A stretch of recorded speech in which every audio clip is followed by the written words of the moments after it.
At my son's graduation, my wife's boss showed up uninvited and sat next to her. He whispered something. She laughed. I didn't react. 3 days later, I accepted the executive position at their competitor. My first decision? Poaching their entire department. Except 2 people. The auditorium buzzed with proud parents clutching cameras and tissues. Max Marrow, my 17-year-old son, stood among his classmates in navy blue caps and gowns. I should have been focused on this milestone, but my attention kept drifting to the man who'd slithered into our row like he belonged there. Drake Torin, vice president of NexonTech, where my wife Liora worked as a project manager. 47 years old, silver-haired, wearing a suit that probably cost more than most people's monthly rent. He'd appeared just as the ceremony began, sliding into the seat beside Liora with the casual confidence of someone who owned the place. "Brent, isn't this wonderful?" Liora whispered, her eyes sparkling as she watched our son. But when Drake leaned over and murmured something in her ear, that sparkle transformed into something else entirely. She laughed. Not the polite chuckle she gave my jokes, but a genuine, delighted sound I hadn't heard in months. "What's so funny?" I asked, keeping my voice neutral. "Oh, just something about the principal's tie," she said, not meeting my eyes. The principal's tie was perfectly normal, navy blue with small gold anchors. Nothing remotely amusing about it. Drake caught my gaze and smiled. "Brent, good to see you. Hope you don't mind me crashing the party. Liora mentioned Max was graduating and I happened to be in the neighborhood." "Happened to be in the neighborhood?" "Right." NexonTech's headquarters was 40 minutes away, and Drake lived in the opposite direction, but I just nodded and turned back to watch Max receive his diploma. After the ceremony, Drake lingered. He congratulated Max with the enthusiasm of a favorite uncle, complimented Liora's dress, and made small talk about summer plans. The whole performance felt rehearsed, like he'd practiced these lines in the mirror. "Well, I should get going," he finally said, checking his expensive watch. "Liora, I'll see you Monday for that project review." "Of course," she replied, and there it was again, that laugh, that sparkle. As we walked to our car, I noticed Liora checking her phone. The screen lit up her face for just a moment, and I caught a glimpse of a message notification. The sender's name started with D. That night, while Liora showered, I sat at our kitchen table with my laptop. Our family phone plan included automatic cloud backups, a security feature I'd insisted on years ago. Funny how security measures work both ways. The messages were all there, months of them, encrypted at first glance, but the patterns were obvious once you knew what to look for. Project meetings, scheduled for evenings and weekends, client dinners at hotels, strategy sessions that lasted until midnight. My favorite was from 3 weeks ago. "The quarterly reports can wait. Meet me at the usual place. We have unfinished business to discuss." Unfinished business. In 17 years of marriage, Liora had never once described our conversations as unfinished business. I closed the laptop and poured myself a whiskey. The smart play would be to confront her directly, demand explanations, maybe suggest counseling. The conventional wisdom said marriages could survive infidelity with enough work and forgiveness. But conventional wisdom never accounted for the satisfaction of a well-executed plan. The next morning, my phone rang while Liora was at her yoga class. The caller ID showed Halverson Industries, NexonTech's biggest competitor. "Brent Marrow, this is Carl Halverson. I know this might seem out of the blue, but I've been following your work at Morrison & Associates. Impressive client retention numbers." "Thank you, Mr. Halverson. What can I do for you?" "I'm looking for someone to head up our new strategic development division, someone who understands the local market, knows the players, someone who might be ready for a change of scenery." The timing was almost poetic. "I'm listening." "The position comes with full executive privileges, equity participation, and complete autonomy over staffing decisions. You'd have carte blanche to build your team however you see fit." "When would you need an answer?" "Take your time. but between you and me, we're planning some aggressive expansion. It would be nice to have someone on board who knows where NexonTech's vulnerabilities are. I glanced toward the bathroom where I could hear Liora's shower running. I can give you an answer Monday morning. Excellent. I'll have my attorney draw up the preliminary contracts. That weekend passed in a blur of graduation parties and family obligations. Liora seemed distracted, checking her phone constantly. Drake's name appeared on her screen at least a dozen times, though she always angled the device away from me. Sunday night, she announced she'd be working late Monday evening. Big presentation Tuesday, she explained. Drake wants the whole team to review everything one more time. Of course he does, I said. Monday morning, I called Carl Halverson. I'm in, but I have one condition. I choose my own team. Naturally. Who did you have in mind? Most of NexonTech's R&D department, their 3 best project managers, and their entire client services staff. There was a pause. That's quite a list. You said you wanted aggressive expansion. Indeed I did. When can you start? Today. By Tuesday afternoon, NexonTech had lost 60% of its technical staff. The resignations came in waves. Senior developers, project coordinators, client relationship managers. Each departure memo cited exciting new opportunities and career advancement. I spent the day in Halverson's gleaming conference room, fielding calls from former NexonTech employees eager to discuss their futures. The salary offers were generous, the benefits comprehensive, and the signing bonuses immediate. This is incredible, said Janet Morrison, NexonTech's former head of client services. I never thought I'd leave, but this opportunity is too good to pass up. Sometimes change comes when you least expect it, I replied, but it usually comes when you need it most.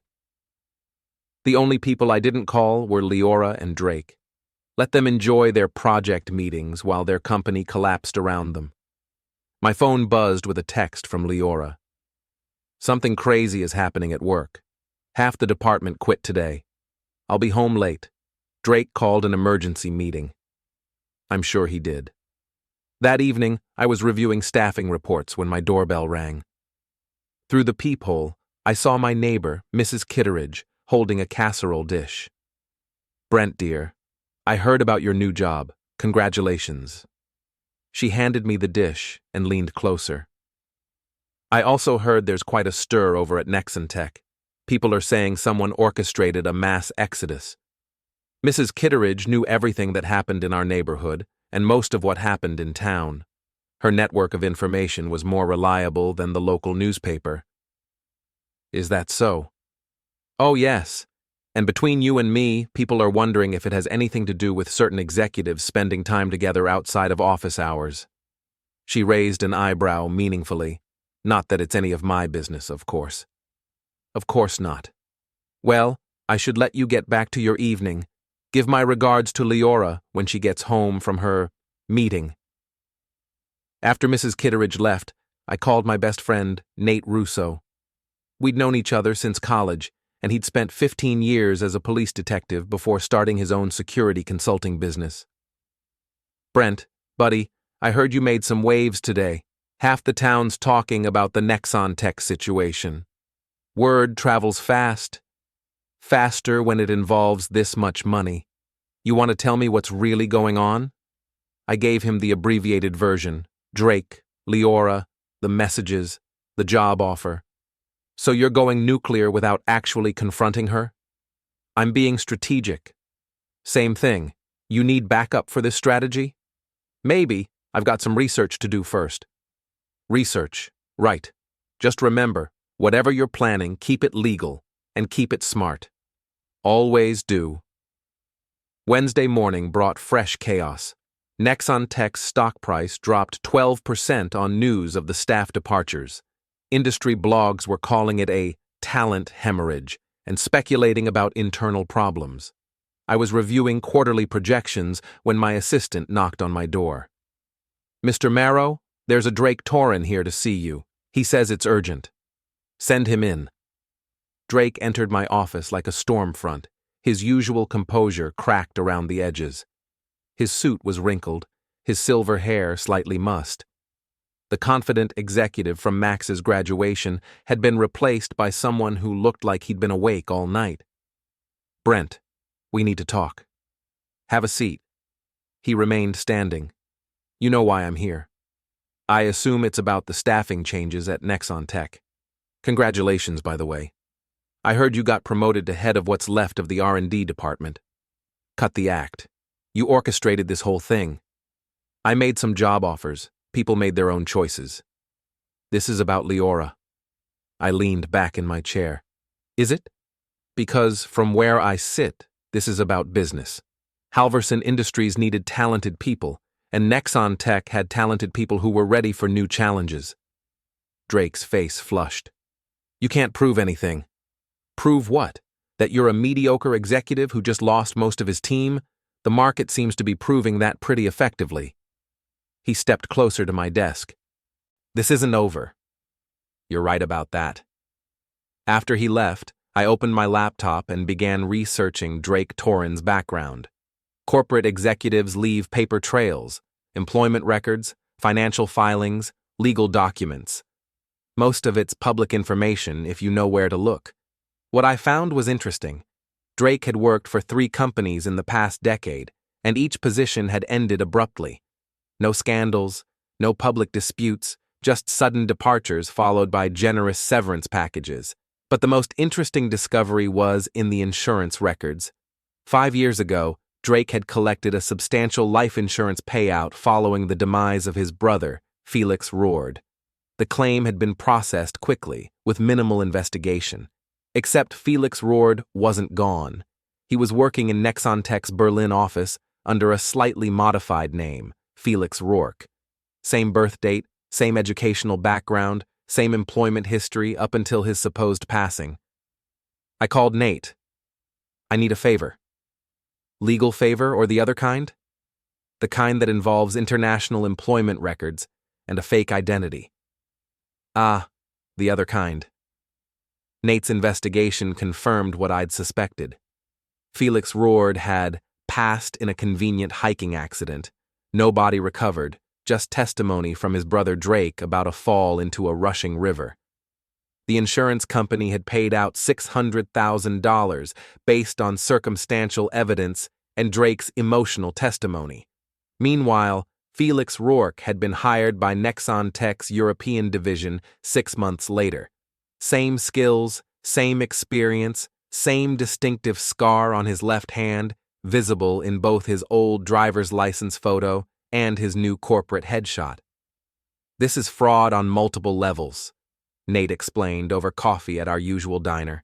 "Insurance fraud, identity fraud, probably tax evasion. Your brother-in-law is looking at serious time if this comes out."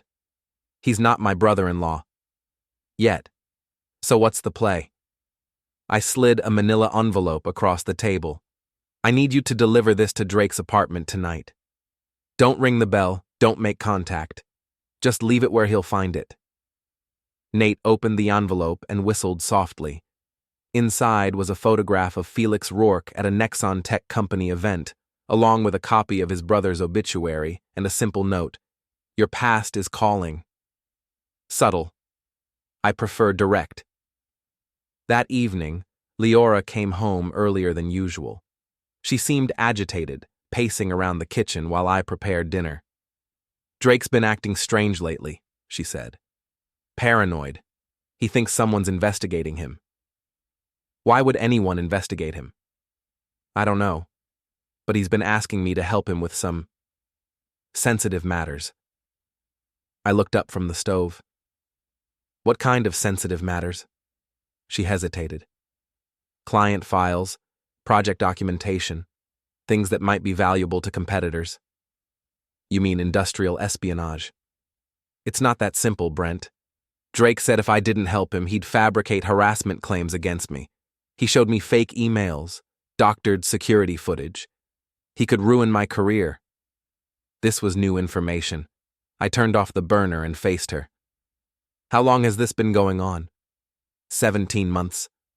Her voice was barely a whisper. "He wanted access to your client algorithms from Morrison & Associates, said they were worth millions to the right buyer. And you gave them to him. I had to. You don't understand what he's capable of. I understood perfectly.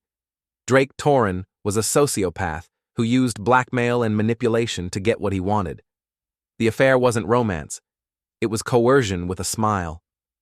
Why didn't you tell me?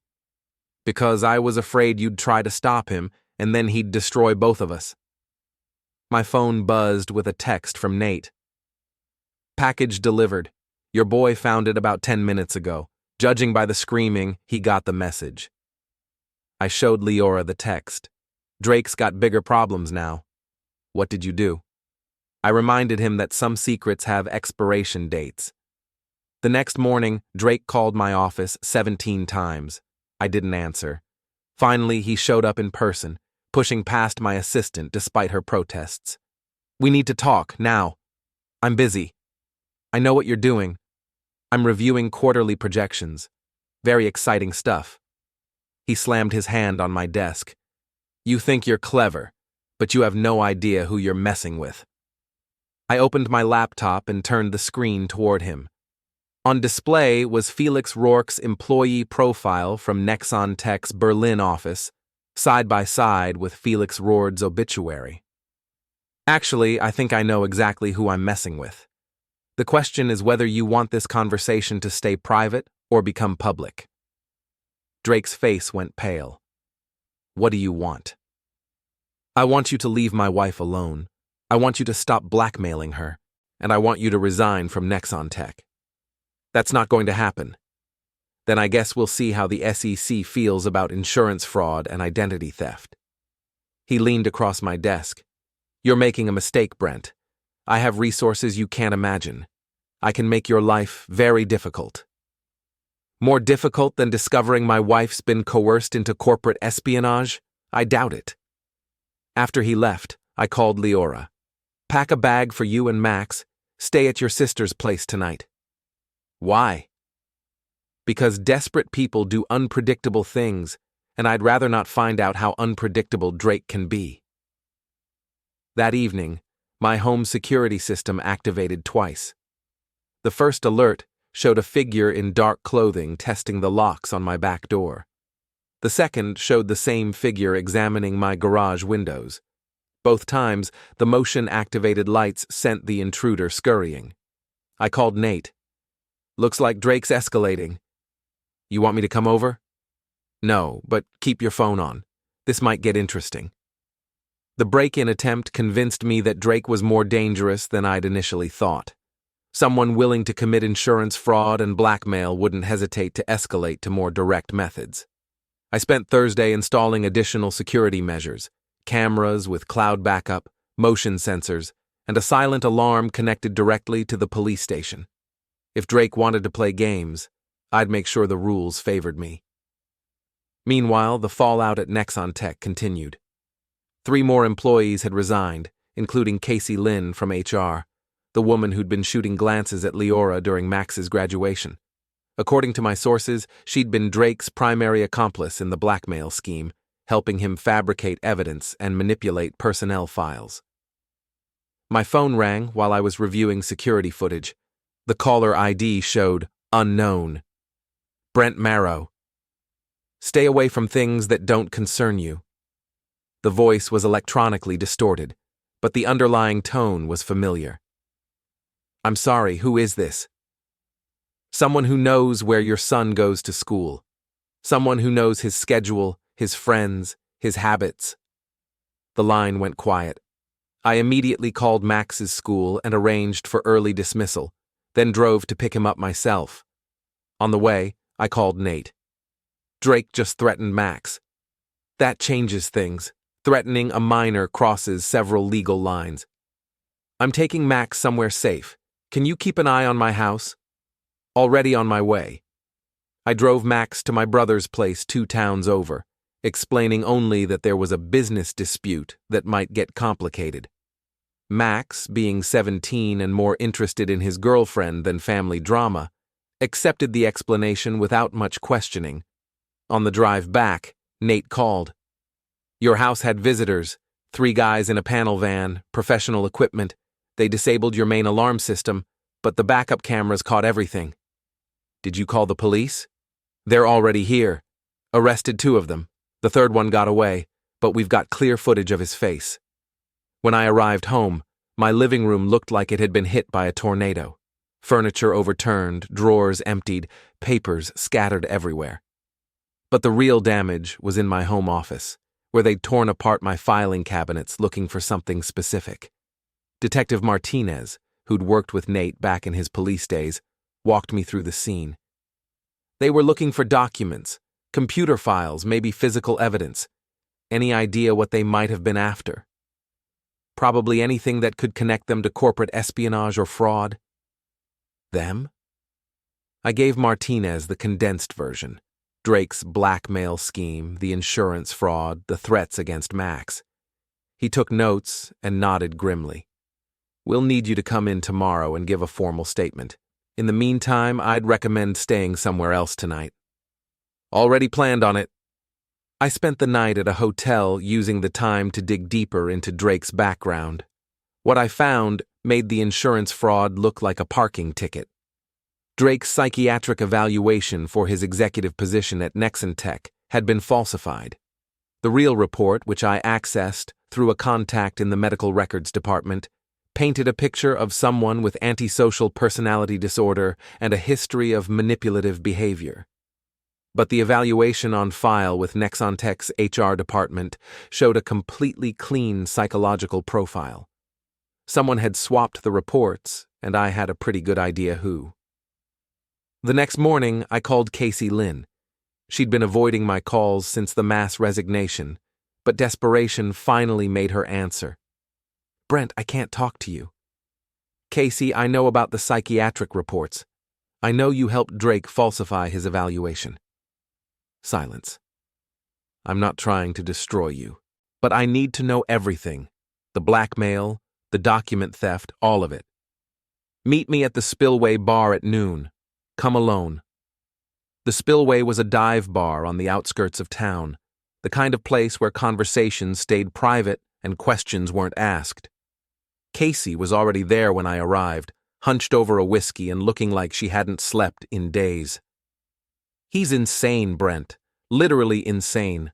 The psychiatric evaluation showed clear signs of sociopathy, but he threatened to have me fired if I didn't swap it with a clean report. What else did he make you do? Everything. Falsify performance reviews, manipulate security footage, create fake email trails. He's been blackmailing half the company for years, including Liora. Especially Liora. He knew she had access to your work files through your home office. He's been selling your client algorithms to overseas competitors for months. This was worse than I'd thought. Not only had Drake been coercing my wife, he'd been using her to commit industrial espionage against my former company. There's more, Casey continued. The video conferences he claimed to have with European clients, they were deep fakes. He never left the country. He's been embezzling travel expenses while using AI to fake his presence at international meetings. How much? Over $2 million in the past 18 months. I bought Casey another drink and convinced her to document everything she knew. Names, dates, amounts, methods. By the time we finished, I had enough evidence to bury Drake for the next 2 decades. But Drake wasn't finished with me. That evening, my hotel room phone rang. The front desk informed me that someone had called asking about my reservation, claiming to be my business partner. When they refused to provide information, the caller had become aggressive and threatening. I packed immediately and moved to a different hotel across town. Then I called the FBI. Special Agent Rebecca Torres met me at a coffee shop downtown Saturday morning. She was younger than I'd expected, but her questions were sharp, and her understanding of corporate fraud was impressive. Mr. Marrow, what you're describing is a complex criminal enterprise. Insurance fraud, identity theft, corporate espionage, embezzlement, and now witness intimidation. We'll need substantial evidence to move forward. I handed her 3 flash drives and a thick folder of documents. Everything's documented. Financial records, communication logs, video evidence, witness statements. She spent an hour reviewing the materials, asking clarifying questions and taking notes. Finally, she looked up. This is solid work. We can move on this immediately. But I need to warn you.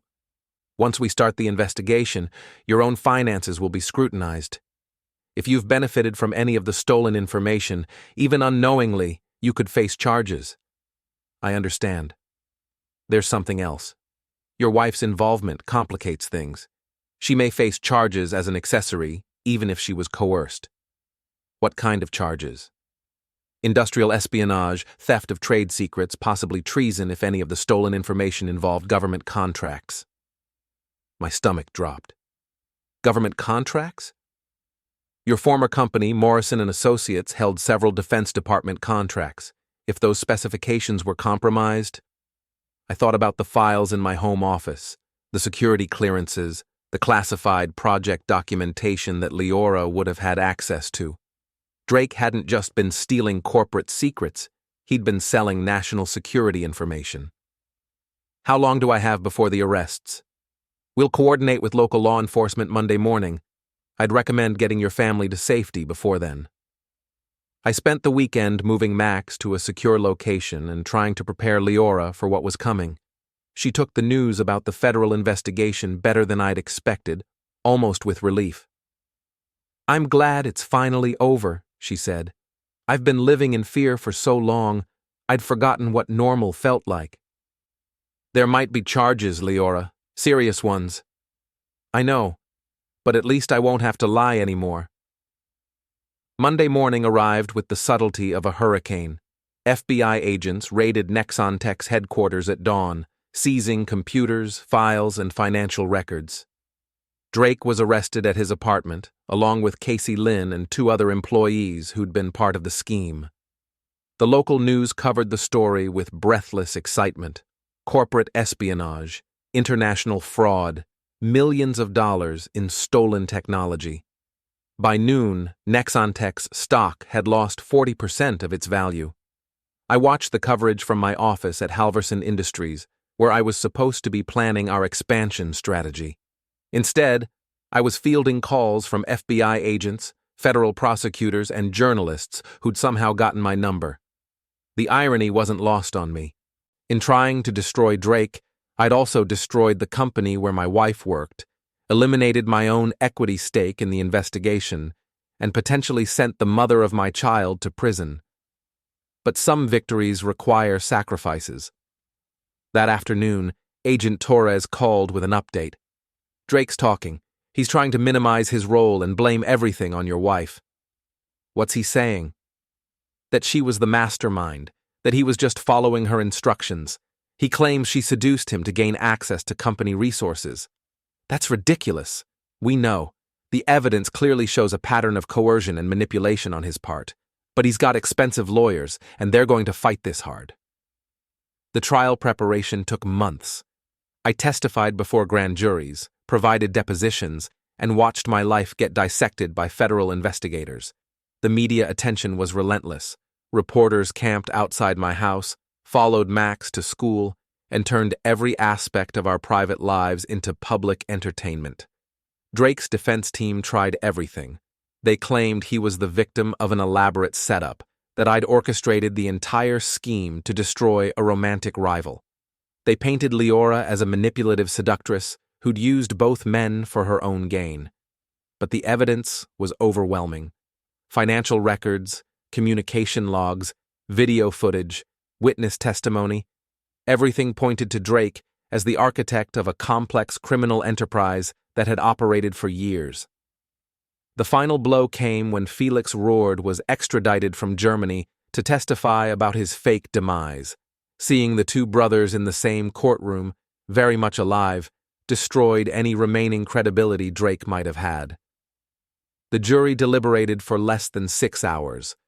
Drake Torin was sentenced to 18 years in federal prison for fraud, embezzlement, espionage, and racketeering. Casey Lynn received 8 years for her role as an accomplice. Several other NexonTech employees received shorter sentences or probation. Liora's case was more complicated. The prosecution acknowledged that she'd been coerced, but the scope of the information theft was too serious to ignore. She eventually pleaded guilty to reduced charges in exchange for her cooperation. The surprise came during her sentencing hearing, when Agent Torres revealed that Liora's citizenship had been fraudulent from the beginning. Her immigration paperwork contained falsified information, and her marriage to me had been part of a longer-term plan to gain access to classified information. She was sentenced to time served and immediate deportation to Romania. I watched from the gallery as federal marshals led her away in handcuffs. 17 years of marriage, and I'd never really known who she was. The final revelation came a week later, when DNA tests confirmed what I'd suspected since reviewing Max's birth certificate. The conception timeline had never made sense, and the paternity results explained why. Max wasn't my biological son. I sat in my empty house that evening, surrounded by the wreckage of my former life.